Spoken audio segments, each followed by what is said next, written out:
Well, we have some of our sweet soul deer back again here on Tuesday, September 24th, 2013, about 2 in the afternoon Eastern time. I just happened to look out the front door and saw them, and I came out, and unfortunately they were a lot closer, but they didn't run completely off. So you got the two little guys and Mama. It's all right, sweetnesses. It's okay. Yeah. It's all right, honeys. There goes the larger of the two little guys. Well, he's behind or she is behind hard to tell whether it's a he or she at this point. We'll find that out next year, assuming the social group stays together here, which, if Mama doesn't get killed on the road, probably should be the case. Yeah. Yeah. I'm glad you're here, guys. Yeah, you're good souls. Let's see. That one's probably scampered off since it knows it wasn't being watched. They'll do that, you know, if they think you're not watching them, then they'll leave. There goes another one. There goes another one. It's looking back at its mama. What do I do? What do I do?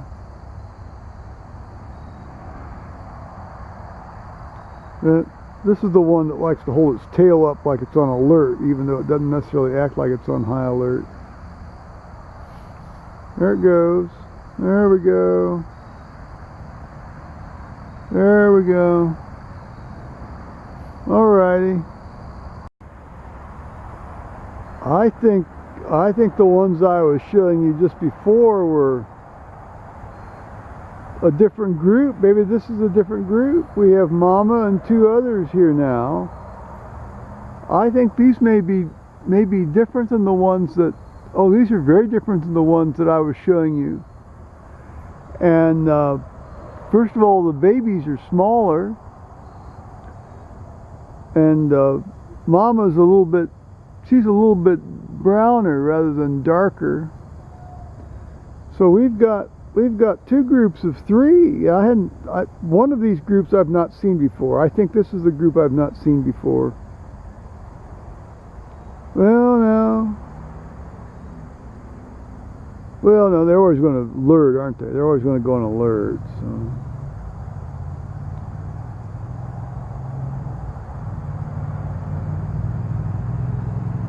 This is just magnificent to have this way of life out here. I'll tell you, what a blessing from God. I'll tell you that right now. It's all right, honey souls. It's all right, Mama dear. Yeah, I know about the head bob maneuver. It's okay. I'm showing you all to the YouTuber guys here, YouTuber folks. All right, bye-bye. Well, not necessarily bye-bye, but I'll leave you alone. Now you see this, it says FM, and then there's a line that says 20-inch, and that's force main 20-inch. And that was the sewer force main from the pump house across the road and across the creek. And this 20-inch force main goes across the property here. And that was actually put in 1995, and that's when they took out an existing 14-inch. No, I speak a lie. That was a brand new 20-inch line they put in alongside an existing 14-inch sewer line, force main sewer line. And then we have here, we've got kind of like an 8-foot gap, I guess, between the two. And then you have the 36-inch force main that they put in 2000, and that's the one that took out the existing 14-inch sewer line that I was telling you about, and they replaced it with this 36-inch force main line. So they've been doing some marking. I thought initially that maybe I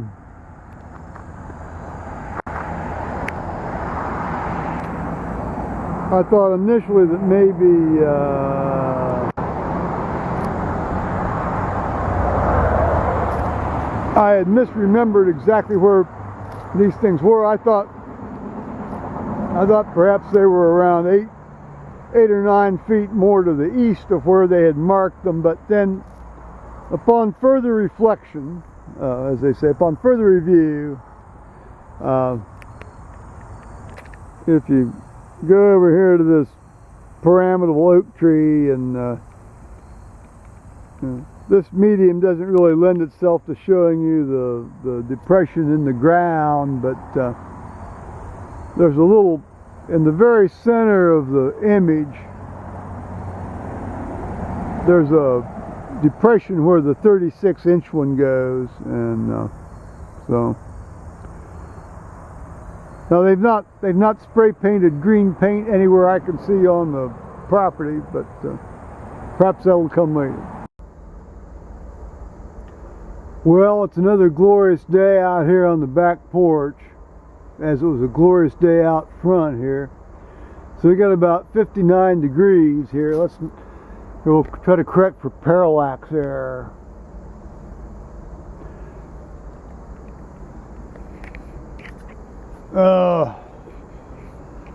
If I could live somewhere where it was like this all the time, I would move in a heartbeat. But as it stands, I have really nothing to gripe about. So, I showed you the sewer line stuff down there at the end of the road, end of the driveway by the road. They had relined the road today, and the guys were coming to collect their cones and signs saying men working and relining going on, and this one fellow and I fell into conversation about the deer. I don't know whether he'd heard me talking to the deer or not earlier or not. He might have done. But we're talking about the two deer groups, and you know, whether the males have come around yet and so forth, and they haven't really. I generally see males sniffing around after the females and running them around, and you know, thrashing around, you know, chasing them around. That doesn't really tend to start till mid-late October around here. But you know, you've got the younger guys that don't quite know how to be guys yet, and then you've got the older guys that it's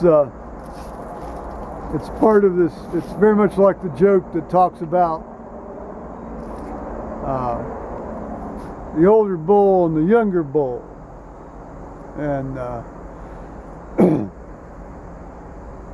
the older bull and the younger bull are standing on a hillside overlooking a group of female cattle.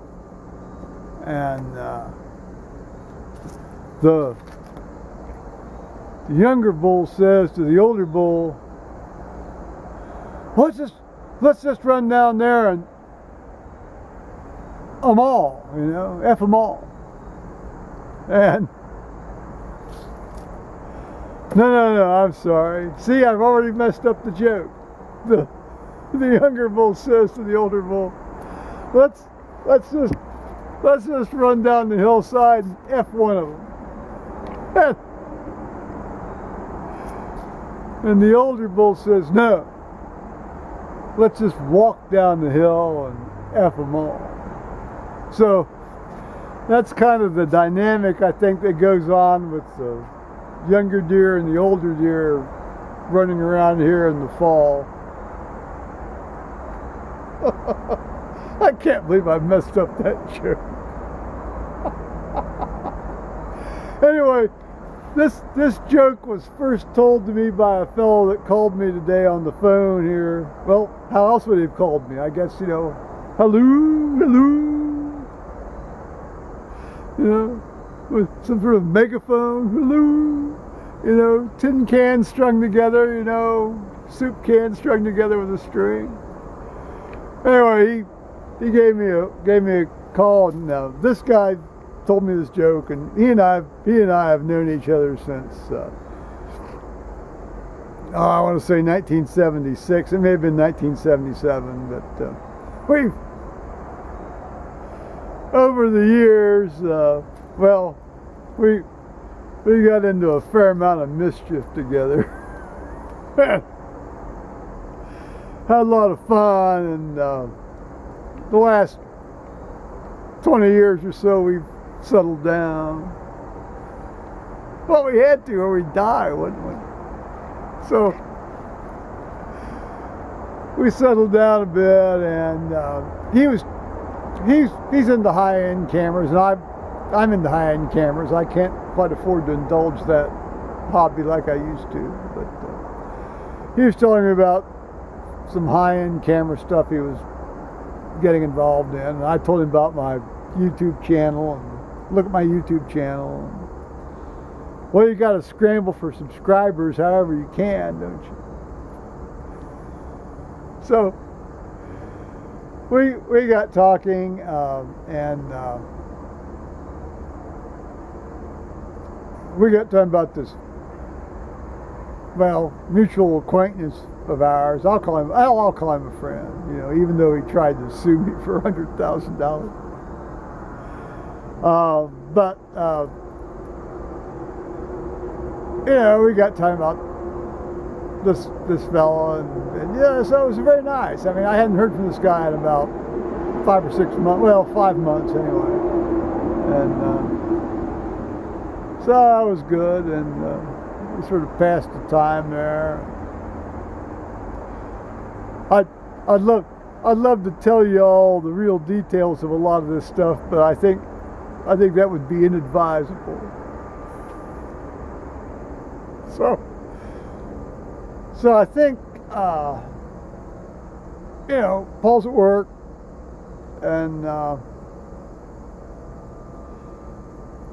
I've done all my internet newspapery stuff. I'm just very grateful to be here. Really the functional high point of my day was I cooked some lentils. So